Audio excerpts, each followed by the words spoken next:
عشاء کی نماز میں 4 رکعت فرض ہیں پہلے، اور بعد میں 2 رکعت سنت مؤکدہ۔ عشاء کی نماز یہی ٹوٹل 6 رکعت ہیں۔ ہمارے یہاں بڑا ہوا کھڑا کیا جاتا ہے، عشاء کی نماز 17 رکعت ہیں، 17 رکعت لازماً پڑھنا ہے، جو اس میں کم کر دیتا ہے یا نہیں پڑھتا ہے اس کی نماز نہیں ہوگی، اس کی نماز درست نہیں ہے، اس طریقے سے لوگوں کو بتایا جاتا ہے۔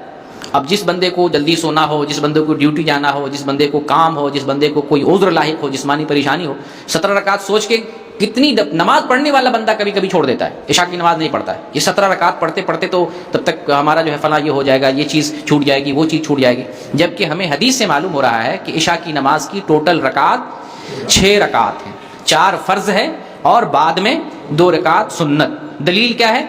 فرض تو کسی کا اختلاف نہیں، سب کو پتہ ہے 4 فرض ہے عشاء میں، اور بعد میں 2 ہی رکعت ہیں۔ یہ دلیل، یہ روایت ابھی جو بیان کیا ہوں،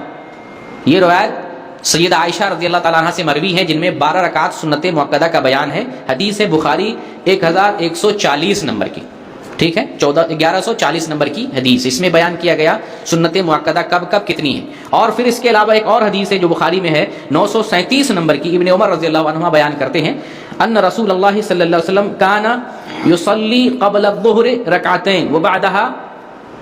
قبل الظهر ركعتين وبعدها ركعتين وبعد المغرب ركعتين في بيته وبعد العشاء ركعتين وكان لا يصلي بعد الجمعة حتى ينصرف فيصلي ركعتين۔ بخاری 937 نمبر کی حدیث ہے، اس میں بیان کرتے ہیں کہ نبی کریم صلی اللہ علیہ وسلم ظہر سے پہلے 2 رکعت پڑھتے تھے، ظہر کے بعد 2 رکعت پڑھتے تھے، مغرب کے بعد 2 رکعت پڑھتے تھے، اپنے گھر میں پڑھتے تھے، اور عشاء کے بعد 2 رکعت پڑھتے تھے، اور جمعہ کی نماز کے بعد کچھ نہیں پڑھتے، یہاں تک کہ گھر لوٹ جاتے تو گھر لوٹ کے 2 رکعت ادا کیا کرتے تھے جمعہ کی سنت۔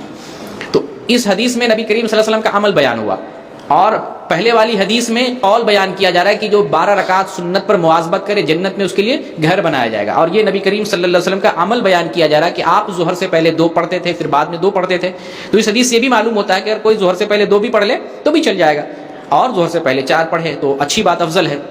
اور ظہر کے بعد 2۔ پھر عشاء کی نماز سے متعلق کتنا بیان ہوا؟ 2 رکعت۔ تو یہی عشاء کی نماز کی رکعات ہیں، 4 فریضہ ہے اور 2 بعد میں ہے۔ اس میں وطر شامل نہیں ہے، بہت سے لوگ سمجھتے ہیں وطر کی نماز عشاء میں داخل ہے، نہیں۔